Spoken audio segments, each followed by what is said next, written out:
Chapter 3. Killing Queens. 3 girls sat in a row, each on a golden throne. One wore blue, one wore orange, one wore green. There was no other way to tell them apart physically. Each had bobbed blonde hair and blue eyes. All would generally be considered pretty. At the bottom of the steps to the thrones stood 2 figures. A middle-aged woman in fine velvet robes and a caul, and a hooded man. Between them was a wooden block. The girl in the blue dress stood up from the central throne. "You have been convicted of treachery, of plotting against us. Do you have anything to say?" The woman fell to her knees, crying, "I am innocent. I beg you to pardon me." The green-robed girl giggled, not rising. "Don't think so." "You're going to die," said the girl in orange. "It's going to hurt, and there's nothing you can do about it." "Your Highnesses, please forgive me," cried the woman, holding out her hands in supplication. Said the girl dressed in green, as if considering the plea. No. You are a traitor and a danger to us," said Blue Dress. "We cannot allow you to live." "Proceed with the execution," called the orange-robed girl. "No!" shrieked the woman, but the hooded man took her shoulders and pushed her towards the wooden block. Shaking, she laid her head down, facing away from the thrones. The man raised the axe. "Stop!" called Orange Dress. The axe halted. The woman raised her head and turned, sudden hope in her eyes. "Your Highness?" she breathed. "I meant stop. I want to see your face when your head's cut off. Turn round, please." With a sob, the woman laid down her head once more. "Proceed with the execution," Orange Dress called again. The man raised his axe. The door of the throne room burst open. The axe began to fall. A velvet-coated man dashed through the door and ran towards the scene. The axe fell. Blood splattered all over the floor as the woman's head was severed, and the 3 girls cheered. The running man slipped in the blood and skidded all the way to the girls. He managed to halt just in front of them, but paid them no immediate attention. Instead, he hoiked his left foot up to his nose and sniffed. The green-dressed girl giggled. "Artificial," the man said. "You've got the colour and consistency right, but not the smell. Small details are important, you know. I'm the doctor, by the way. You must be the 3 princesses." "We're not supposed to have visitors," said the girl dressed in orange. "Even doctors." "We've seen lots of doctors," said Blue Dress, sitting down. "But they didn't help." "Couldn't help," added Orange. "Didn't want to help," sighed Green. "Well, maybe I can help," said the doctor. "Now I've introduced myself, why don't you do the same?" "We don't have to tell you anything," said Green. "We're princesses, and you're not." "You don't have to, but it wouldn't do any harm now, would it? I'm being friendly. Why don't you be friendly back?" Blue Dress raised an eyebrow at the others. They shrugged. She turned back to the doctor. "All right, I'm Asia." "I'm Africa," said Orange. "And I'm Antarctica," said Green. "Good," the doctor beamed at them. "What lovely names." He perched on the steps leading up to the thrones. "Now, tell me about that." He gestured to the beheaded figure lying on the floor and the silent executioner standing beside it. "That's Marie Antoinette, Queen of the Earth Scots," Asia told him. "She's in a book. She had her head cut off. We wanted to see what it looked like." "She begged for mercy," breathed Africa. "If that's Mary Stuart you're talking about, no, she didn't," said the doctor cheerfully. "She met her fate with courage and resolve." Africa sniffed disappointedly.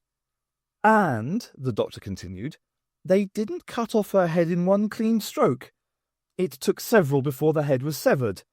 Little details, you see, little details. Cool, said Africa, cheered again. She turned to Asia. I want to do it again, now. Antarctica rolled her eyes. We need to repair the Queen first, silly. She made a tutting noise. Asia looked at the doctor thoughtfully. Or we could just find someone else to execute, she said. Surprisingly, Anji and the boys had made it out of the palace easily enough. Anji was getting the impression that the whole planet was just basically incompetent. Guards wandered about lazily, never checking around them, never noticing feet sticking out from under alcoved curtains, or heads ducking hastily back round corners. She'd often shouted at the screen at the implausibility of TV guards. Now she realised that the portrayal of stupidity was fully justified. She wondered whether, if she were to creep up behind one and chop him lightly on the neck, he would be rendered instantly unconscious, but unharmed. Possibly not a good idea to check that out unless entirely necessary, though. The black car, ground car the boys called it, as if there were things to drive a car on other than the ground, was still outside the palace, unguarded, unlocked. Anji kept checking for ambushes or secret cameras, but had to finally concede that it really was a gift. Under these circumstances, she felt rather embarrassed to have been captured at all in the first place. And these boys must have done something pretty damn stupid for all three of them to have got nicked. She considered asking them how it had come about, but she did want them on side, so maybe now wasn't a good moment. Save it for later. With Zequithon behind the wheel, he insisted and she didn't argue, though she was convinced in her mind that she'd be perfectly capable of driving a future car, BZ beside him, and Anji and Zernik in the back seat, they sped off towards Earthworld. As a gesture from Asia, the hooded man had raised his axe, but the doctor had just shaken his head. "You really wouldn't want to execute me," he told the three girls. "Yes, we would," Africa insisted. "We really like executions. There's lots of blood, and they plead for their lives, and sometimes there's screaming." Her eyes were alight. "I like the screaming best of all." "I never scream," the doctor said. "Oh, you would," said Africa, inching forward involuntarily on her throne. "You would, after you've pleaded for your life." "Really?" said the doctor. "What, like this?" He sank to his knees, arms stretched towards the girls imploringly. "Spare my life! I beg you to spare my life! I know that I am only a humble subject, and you are great and important, but I beg you to show your mercy and let me live. If you do this, it'll prove how powerful you are, how mighty. Let me live! Let me live!" His voice raised into an anguished cry, and he clasped a hand to his chest as he gazed pleadingly into Africa's eyes. She was on the edge of her seat by now, transfixed. "Yes!" she cried. "Oh, yes! Yes!" "Sorry, no," said the doctor, picking himself up off the floor and dusting himself down.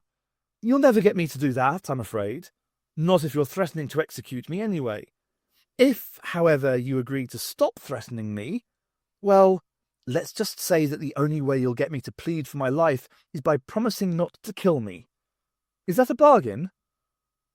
Africa's look of exultation had faded, but she shrugged unenthusiastically when Asia turned an inquiring eye to her. "All right." Agreed Antarctica.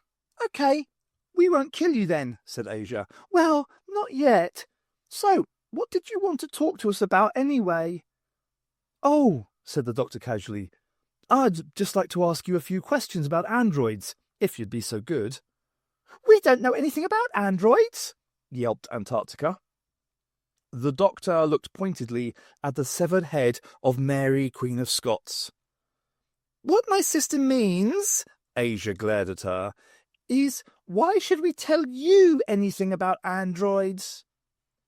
The doctor began pacing the room. "Because I'm interested. Because I understand from everyone that you are the planet's experts. Because, he swung round to face them, people are dying and I think you can help. Africa's face lit up. Oh yes, we can help people to die. Just tell us what you want. It was as the ground car drew to a halt that it suddenly hit home for the first time. Really hit home. Anji was alone. The doctor had left her alone. Yes, all right, she wasn't literally alone, but she was on another planet in the future, and the doctor had sent her off with 3 children that she'd known for a few brief hours. What if she didn't find Fitz? What if, in the meantime, the doctor disappeared? She had no one here she could turn to. She was also, to all intents and purposes, an escaped criminal. She couldn't enlist any official help. Her only links to her home, to her whole life, were the doctor, Fitz, and the TARDIS. What if they left without her? It wasn't like being abandoned in a foreign country. She couldn't seek refuge in the 20th century embassy. No. She'd known the doctor only a very short time, but she didn't believe he'd leave without her. But he was still in the palace, as far as she knew, and so were the men who had sentenced him to death. And while she might be sure he wouldn't deliberately abandon her, she was less certain that the doctor was immortal. Fitz had told her all sorts of stories about the doctor. He'd hinted that he was virtually indestructible. Anji really hoped he wasn't exaggerating. What she wouldn't give to hear Fitz telling one of his tales right now. And that was something she never thought she'd say. Fitz had been sitting in a locked room for about 12 hours. Admittedly, his watch thought it was considerably less than that, but it was probably slow. Very slow. The door was controlled electronically, and despite vast exposure to strange futuristic devices, and having picked up a rudimentary working knowledge of video recorders, mobile phones, and time machines, he still didn't have the first clue about how to deal with this sort of thing. He'd met a guy in 2001 who'd had a set of lockpicks, and Fitz had been impressed. Apparently, this guy had had to get someone to send them from America, and Fitz decided that next time they went to Earth, he'd have to persuade the doctor to stay in one place long enough for Fitz to get some lockpicks sent from America too. Or just go to America and find the lockpick shop. That would do. Fitz knew that in spy thrillers, a simple hair grip worked just as well as any professionally crafted instrument. But unfortunately, he didn't have any of those either. Maybe something else to shop for. That and a homing device, to stop him continually losing the doctor. Though the doctor would be bound to find him soon anyway, wouldn't he? 1 minute, Fitz was staring at the wall, counting the seconds until the doctor turned up to rescue him. The next, he was staring at the hole in the wall where one of those blooming great 6 3/4-foot golden humanoid androids had punched its way in. Fitz suddenly realised, and it rather shocked him, that he was so used to this sort of thing these days that instead of becoming a quivering wreck hiding in a corner, his first thought was a weary, "Oh, what now?" The robot spoke in perfect, if slightly so, BBC received pronunciation. "You will accompany me to my mistresses. They wish to see you." "More than one mistress? Lucky old you," said Fitz. "You must be exhausted." "You will accompany me to my mistresses. They wish to see you." "Nice sense of humour," said Fitz. "All right, I'll accompany you then. You've probably got orders to kill me if I don't, or something like that, haven't you?" "I am authorised to use necessary force," the robot confirmed. Fitz sighed. "Fair enough, Robbie. Lead the way." The robot walked back through the jagged hole it had made. Fitz scrambled after it, catching his coat on a sharp piece of masonry, which irritated him considerably. "This is brand new," he complained to the uninterested robot. "It costs loads. I don't suppose we could stop off in that 20th century zone and see if there's a decent clothes shop in the high street." The robot clamped a metal hand round Fitz's arm, but otherwise ignored him. How about getting me one of those mending kits like you get in hotels then? The robot kept ignoring him, and kept striding jerkily forwards, dragging Fitz after him. Fitz, reflecting that he wouldn't know how to thread a needle anyway, stumbled miserably on. Anji was standing by a cross-link fence that looked more appropriate for keeping stray dogs off an allotment than saboteurs out of a high-tech theme park.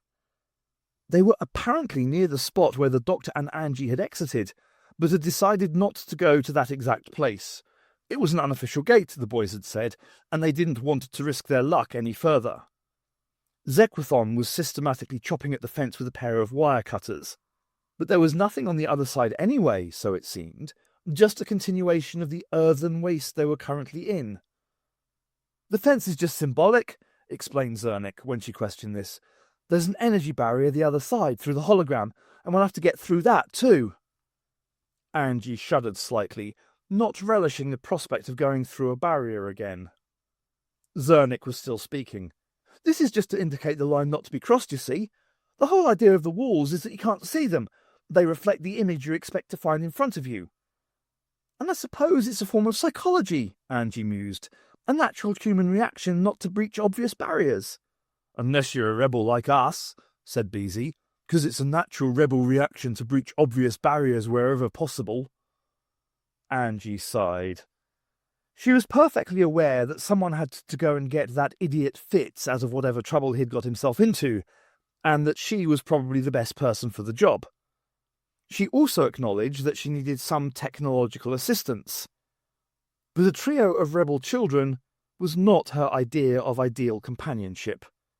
She'd never been fond of the youth club type of culture when she'd been a teenager herself, so their company didn't even have the appeal of nostalgia. She did like Zernik, though. Birth name James, he'd confessed earlier in the cell. Anji actually thought the way they'd adapted alien names was quite sweet, and wondered quite how anyone could think this freckle-faced boy could be a threat to national security. He was clearly bossed around by Zequathon and Beezy, but he seemed to take it all in good humour. Anji suspected he'd had to be persuaded, probably bullied, into jumping into action by the other boys. She thought he'd be more at home setting up a rebel's website, or distributing subversive pamphlets from a basement somewhere. Zequathon, nay Jonathan, had probably turned down the idea of subversive pamphlets because he couldn't read. Oh, bitchy, Anji, she thought with a smile. She wondered if Zequathon's definitely not natural, blonde hair had been one of his first acts of rebellion, and then wondered if anyone had ever told him that it really didn't suit him. Probably not. So she almost certainly shouldn't mention it. Best to keep on his good side, seeing as these three boys were the only ones she'd met so far on the whole planet who hadn't wanted to arrest or kill her. And she definitely wanted to keep on the good side of Beezy, otherwise known as Timothy, who was clearly the power behind the throne, assuming Zequathon to be the throne, in this setup. He gave her the creeps, one of those slimy kids who didn't really say much, and what he did say was sarcastic, but you just knew he was watching you all the time, taking it all in, waiting to use it to his advantage. So she wasn't going to give him any ammunition. He had probably become a rebel because he thought they were allowed to pull the wings off insects or something. Anji stopped herself. Even if she had reservations about these boys personally, the facts remained that not only were they helping her out, and they had no need to do so, less honourable types could easily have dashed off on their own agenda after the Doctor had freed them, but she actually did understand their cause, and had an admiration for those who had the guts to do something about what they believed in, rather than sitting at home moaning about it. Speaking as the person who always had to take the initiative and arrange the parties, pay the bills, sort out collections for leaving presents, or else it'd never get done, Anji felt that anyone who actually bothered to get off their bottom and do something was automatically several points ahead. Zequathon had by now managed to create a metre-square hole, big enough for them to crawl through easily. Zernik crouched beside it and flicked a switch on the getting through barriers device. Instead of the barren waste ground on the other side of the fence, the water wall barrier appeared just as before. Yeehaw! Cried Beezy. Here we go. Angie's stomach lurched. She really wasn't looking forward to this. Should she warn them? It might be a good idea to hold hands, she said, after a moment's thought. It's not pleasant, and if you wander the wrong way, you could be in there forever. Beezy gave an incredulous snort. We have done this before, you know, and it's hardly what I'd call difficult, walking in a straight line for a few meters. Fine, said Anji. You go first then, okay? Beezy shrugged and knelt down to crawl through the hole. Zequathon followed him. Anji looked at Zernik, still holding up the device. Are you okay to get through? You're not going to get left behind? He smiled shyly at her. He was probably unused to people worrying about him specifically, rather than him as representative of an oppressed culture. I'll be fine, he said. The hole will hold up as long as I can keep the machine switched on and in range. I can just go through and close it up the other side. That's all right then, Anji smiled back at him. But if you like... Yes? Well, I'll hold your hand if you want. Angie's smile got broader. She was pretty sure he needed the reassuring human contact as much as she did, but she was grateful for the offer anyway. Thanks, she said. Oh, and I won't tell the others, okay? He grinned and held out his hand. She'd seen the prehistoric zone before, obviously, but there hadn't been a brachiosaur in her bit of it back then. She was totally taken aback by its size. Skeletons in museums and giant cinema screens still hadn't prepared her for this. You stood next to an elephant in a zoo and it was huge, but you could feed it buns and peanuts and, theoretically, imagine climbing on its back with a bit of help. This thing? No way. She'd heard it said that the human brain couldn't visualize numbers above 100. It was now patently obvious that it couldn't comprehend animals larger than a double-decker bus either. She just stood and stared, open-mouthed. It's all right, said Zernik reassuringly, coming up from behind her. You don't have to be scared. As long as you keep out of its way, it won't bother you. I've read the guidebook. It's what's known as a herbivore. That means it'll only eat you if your name's Herb. Anji considered several responses to this, and finally decided to hope he was joking and ignore it. How near are we to the border where we lost Fitz? She asked. From what you and the doctor said Beezy, pointing, it's a few kilometres over that way. A few kilometres? Thank goodness for the elastoplast. Of course, Beezy went on, I'd have more faith in the estimate if either of you had bothered to notice what was on the other side of the barrier there. Again, Anji decided that it wasn't worth the hassle of responding. She set off in the direction he'd indicated, still limping slightly but nowhere near as badly as before, and the boys followed. The brachiosaur lifted its head from the grass it was munching and watched their progress. Fitz was slightly fed up. The robot, obviously not programmed to cope with Fitz's attempt to lag behind, wander off, stop to smell the roses, was now carrying him over its shoulder. With every clunking step, Fitz's rather long nose was bumping painfully into the robot's solid back. This uncomfortable position also meant that Fitz had been more or less unable to observe exactly where he was being taken. A strange tingly sensation told him they'd crossed a barrier somehow and were in one of the zones, but quite which he didn't know. There were no motor sounds, and he detected a distinct aroma of vinegar, but that could mean anything from the fish and chip shop zone to the land of pickled onions, which reminded him that he was starving. The robot finally came to a halt. Good. Maybe it was tea time. Next time Fitz left the TARDIS, he'd have to remember to bring a packed lunch. Ham sandwich, packet of crisps, the proper sort, with a little blue bag of salt inside, couple of tomatoes and a big wedge of fruit cake. Yep, that'd go down a treat right now. Lost in snack-related dreams, Fitz didn't realise the robot was dropping him until he was on the floor. Now he had bruised knees and elbows to add to his sore nose. He was really getting fed up. Groaning, he rolled over and sat up. The Nefertiti girl was standing in front of him, hands on hips. Only she wasn't dressed Egyptian style anymore, or in flapper gear. She wore a sky blue Roman dress thingy, with her hair piled high on her head and fastened with tortoiseshell combs. Fitz shifted his gaze to the right. There was the Nefertiti girl again, dressed Roman style again, only this time her dress was orange. And to her right, there she was in green, a small crocodile with a pink ribbon around its neck, clasped to her chest as though it were a pet cat or rabbit. Fitz looked to that girl's right. There didn't seem to be any more of them, but he swivelled right the way round to check anyway. He reached the one in blue again, and decided that there were just the three of them. None of them was saying anything, although there was a faint ticking noise coming from somewhere. He couldn't tell where. Obviously up to him to break the ice. "Hi," he said. "I'm Fitz." "We know," said one. "Fitz Fortune," said the next. "You're our very favourite singer," sighed the third. Fitz blinked, wondering if he really was in a parallel universe after all.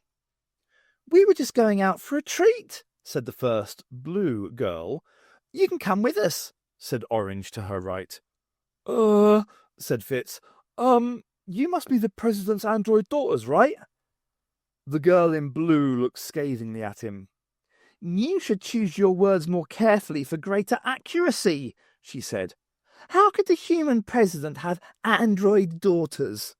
"I meant," Fitz replied, sensing it was going to be a really long day, "that you're the androids of the President's daughters, the ones they made to look like them. How many of you are there?" Green Dress giggled. "There's only one of us. We just happen to be divided into 3 parts. I'm Antarctica." "What, where the penguins come from?" asked Fitz. "This is Africa," she indicated the girl in the orange dress. "And this is Asia. Asia is the oldest of us." "Weren't you all built on the same day then?" said Fitz, who had already forgotten which girl was which. "Don't be silly," said, Penguin Woman. "Antarctica. We weren't built at all." "You're rather slow, aren't you?" said Asia. "Don't you get it?" The last girl, Africa, walked slowly around Fitz. She ran a finger down his cheek. "I could explain it to him," she breathed sensually. Fitz struggled to remember that she was only about 13 years old. "I could carve the answer slowly into his flesh, so he feels his stupidity with every drop of spilled blood." Fitz's excitement died as fast as it had arrived. "Africa," said Asia warningly. She seemed to be the one in charge. Antarctica took her sister's hand and dragged her away from Fitz. "You're not to hurt him," she scolded. Fitz breathed a sigh of relief. "He's my pet, and I'm going to keep him forever, and if he's naughty and has to be punished, I'll do it." Fitz's relief left him. What was this? Did they think he was a lapdog or a hamster, or a tame crocodile, or something? Obviously another rule in the Doctor's little companion contract. If thou art rescued from a mad woman, the ones rescuing you shall be yet more loony still. You know, I'm really grateful to you girls, or whatever you are, for rescuing me from that mad researcher woman, but I really ought to be getting back to my friends now. The golden robot moved a step closer. Even without any facial expression, it still appeared suddenly menacing. Antarctica giggled. "Don't be silly, Fitzfortune. You don't need any other friends now you've got us. Now, you have to dress up for our treat." Fitz looked down at his ripped coat. "I suppose I'm not very presentable," he said, resigning himself to hanging around for a bit until a chance to escape from these scary teenagers presented itself. Please, God, make that soon! What did you have in mind? It had taken Fitz 3 goes before he had managed to get the sheet thing to resemble the toga it was supposed to be, and not a do-it-yourself Halloween ghost costume. His legs were a bit too skinny, and hairy, for comfort, but he'd happily wandered around in shorts back on Earth in the old days, and this wasn't really that much different in terms of flesh exposure. The laurel wreath actually quite suited him. He thought he looked aristocratic, or at least more so than usual. He probably wouldn't have gone out like that by choice, but he could cope. Until Antarctica put the collar and lead on him. She'd only laughed at his protests. He was her pet, and he was coming with her on their treat, and she couldn't possibly let him run free, could she? The indignity of this really hurt. The only plus side was that he had mentioned that pets needed to be fed, and she had agreed. But then she had looked at her crocodile, so it was potentially not such a good thing after all. After what had happened last time, Fitz had decided not to point out to the girls the incongruity of wearing wristwatches with their Roman-style outfits. And then he looked and realised they weren't actually wearing wristwatches. So why had he thought that? Maybe memories of Ben-Hur at the cinema. No, it was because he could still hear that stupid ticking. What was that all about? Anyway, so now the four of them were sitting on deck chairs, looking down on a Roman arena, with a tray of goblets on a trestle table in front of them and a heaped plate of food on each lap. So that was good. Unless they were fattening him up. But the crocodile had a plate of its own. Some bits of the dish were definitely chicken, or at least some sort of bird, and it tasted quite good. Fitz was shoveling it down. Asia then explained that all their ancient world recipes came from a book about a genuine Greek chef called Aristophanes. Fitz, who had once got accidentally trapped in the classical section of the TARDIS library for 2 days, and had, as a consequence, formed an appreciation of Greek and Roman plays upon discovering they contained a hell of a lot of sex and violence, especially sex, remembered that Aristophanes, as well as writing a play called The Birds, had also written ones called The Frogs and The Wasps, and so decided he wasn't that hungry after all. He picked up a goblet and took a swig of wine instead, and then realised why the zone smelled so much of vinegar and wished he hadn't.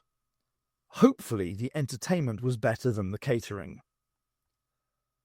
Over the opposite side of the arena, a gate thudded open. A skinny man stumbled into the ring, dressed in gladiatorial costume. He was holding a trident in one hand, awkwardly, as if not quite knowing what it was. There were distinct big cat-like roars coming from somewhere behind him. "And this is the treat, is it?" asked Fitz. Antarctica nodded. "Isn't it fab? Ancient World Zone is my second favourite zone of all, after 20th century London, of course. But it's Africa's most favouriteest zone, and she got to choose the treat this time." She leaned towards him and whispered conspiratorially, "She likes to see the blood, you see." Fitz did see, and didn't like it. Didn't like any of this. Typical. They recreate Earth for entertainment and fixate on the nastiest, most bloodthirsty bits. He now understood why his dates, and yes, it had a few, although admittedly they were mostly first dates, didn't want to see Dr. No and preferred some Cliff Richard let's do the show right here guff instead. There really was enough violence in the worlds without having it in your leisure time too. He didn't want to see a lion tear some poor little Christian apart. Given the choice, he'd have Cliff and the gang sweeping in their double-decker bus anytime, and he never thought he'd say that. The man in the ring had backed as far away as possible from the lion sounds.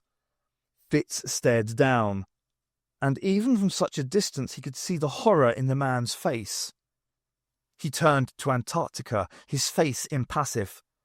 "That's not an android, is it?" he said. Statement, not question.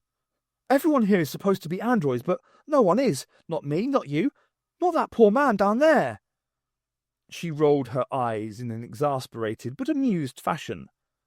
"Well, they're androids, silly," she said, pointing to the golden giants just behind Fitz. "And the lion is, of course. Cutesy, cutesy lion!" The last was called into the arena as another gate thudded open, and the magnificent beast prowled out onto the scattered sand.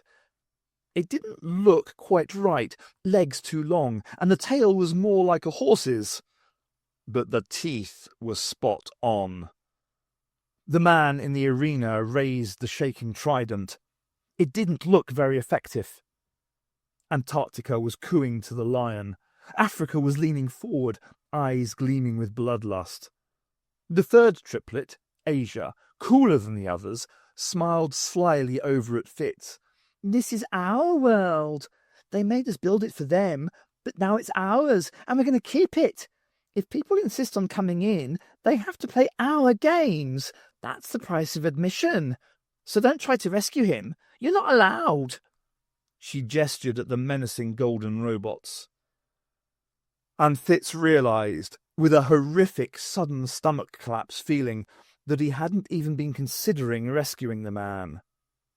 Had it been the doctor down there now, then he would have jumped into the ring in a second and sod the lion and its huge teeth. But it just hadn't occurred to him to risk his life for this weedy-looking stranger. Damn! There went his patting himself on the back in the TARDIS, later on for all the heroic deeds done today. But, yes, of course, surely the Trips weren't serious about killing this bloke. They wouldn't be loony enough to commit murder out in the open like this, would they? Or, this was even more likely, maybe the gladiator man was an android after all, and they were just joking. Ha! A funny joke. That's what it was. Or maybe, just maybe, the man would win. But he didn't. The camera reluctantly panned away from the blood-soaked corpse, leaving the skinny man lying there, eyes wide open and staring, the look of disbelief and horror frozen on his face by death. The doctor and Asia had watched the whole performance in silence. The other two hadn't. Antarctica had been cheering for the daring lion. Africa had been letting out a series of almost sexual moans at each tear of flesh. Now she was panting, eyes shining, a grin of victory and fulfillment. The doctor asked casually, "Does she tear the wings off butterflies too?" "My sister," said Asia, "finds enjoyment in many places." "How odd," said the doctor, "considering she's an android." Africa and Antarctica were suddenly silent, swinging round to face the doctor. "What makes you think that?" asked Asia. "I have a gut instinct in these matters. I've been watching you, watching that," he gestured to the screen, "and it wasn't quite right. 99% there, but that's not near enough. Perhaps I've met too many androids before." "Have you?" The doctor frowned. "Yes, I expect I have." "Anyway, it seemed the sort of thing I'd do if I were a mad teenager." The triplets were obviously brought up in a restrictive atmosphere, with a father who cares more about a distant planet than about people. Do you have a mother, by the way? I don't mean you, of course. The circuit board's your mother. I mean the real triplets. There was a stony silence. Then Antarctica burst into tears. "I see," said the doctor. "Don't ask about the mother. You really have been programmed with all the responses, haven't you? They create their own tiny Earth here in the palace. Madness often goes hand in hand with genius. And then are asked to engineer entire worlds for real. Probably not asked, told." He began to pace up and down in front of the three. "They'd be torn between exaltation and resentment. Creating whole worlds of their own, a dream come true. But having done so, how could they return to the little prison of their world here? Natural enough for them to want to create androids in their own image, a common form of narcissism. And I'm sure the people round here had got complacent in their security procedures. After all, who would expect young girls to want to live in a park instead of a palace? After so many years locked up, they must have thought they were institutionalized. Didn't expect them to escape. Didn't expect them to start killing people." Asia sneered at him. "You're so stupid. That's exactly what they did expect. Why do you think they kept us locked up all these years? They knew we'd keep killing people. After we'd killed our own mother." My turn, my turn, my turn. After the man's death throes had finally ceased, and the battery-operated lion had gone back to whatever electric jungle it had come from, the trips had started to row. Antarctica seemed to think it was her turn for a treat now. Africa was obviously quite happy to gaze at the corpse for a bit longer. She'd probably go down and start prodding it in a minute.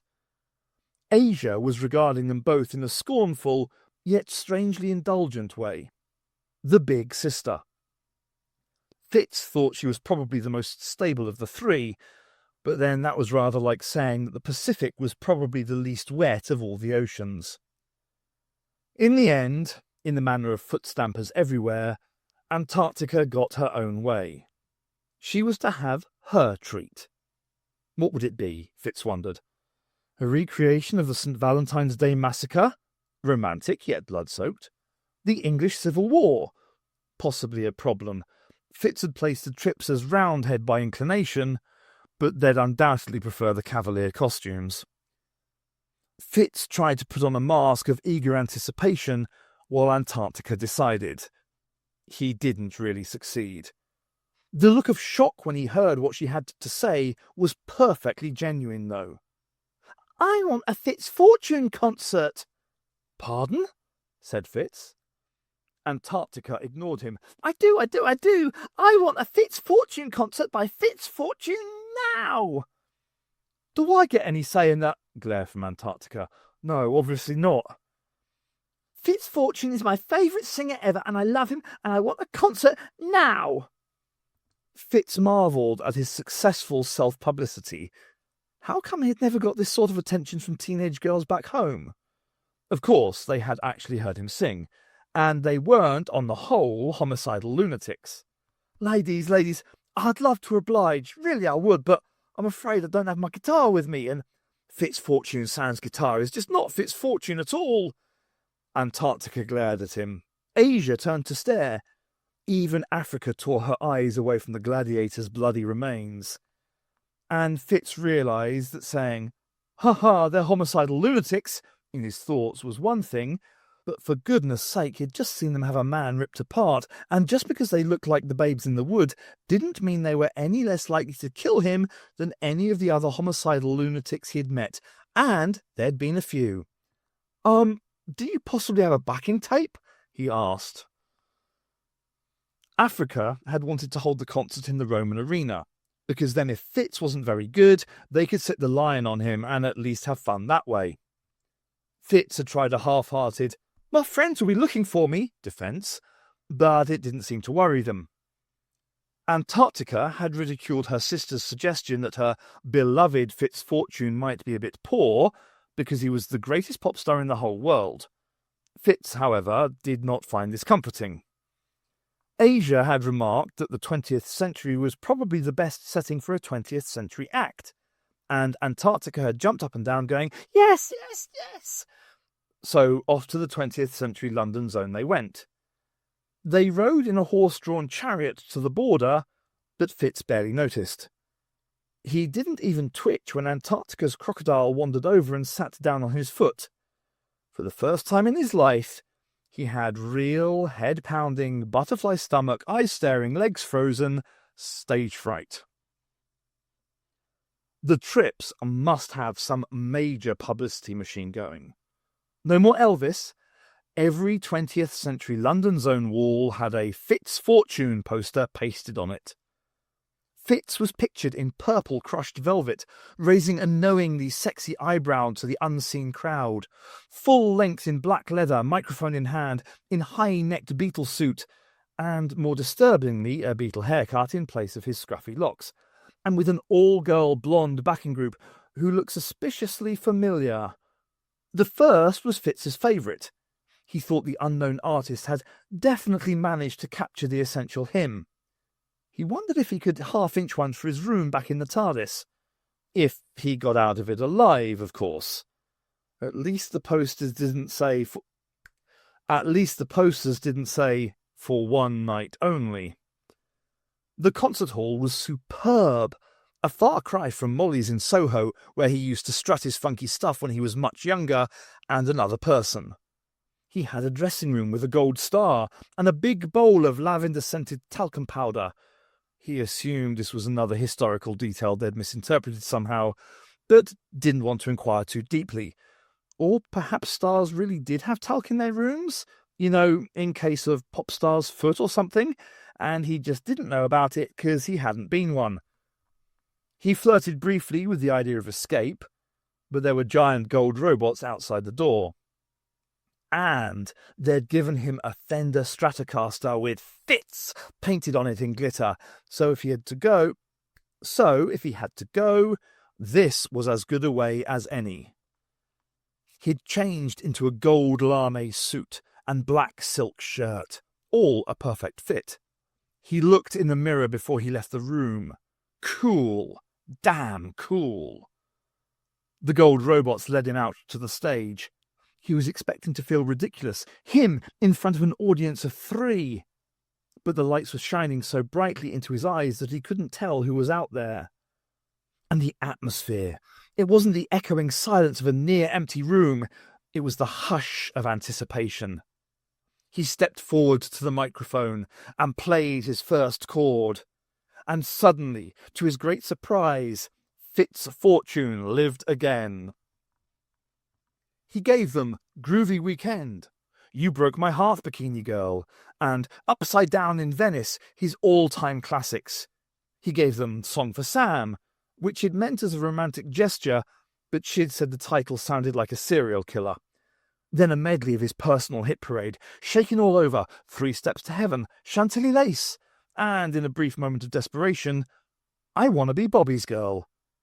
He finished the whole thing off with a frantic, sweat-soaked, shimmering rendition of Twist and Shout, and yelled his thanks to the audience. The crowd went wild. The lights dimmed. There were robots to each side of the stage. Fitz dived into the audience and began to run as fast as he could towards the far end of the hall. To his surprise, there actually was a bit of crowd in the auditorium. Perhaps some of them were even real.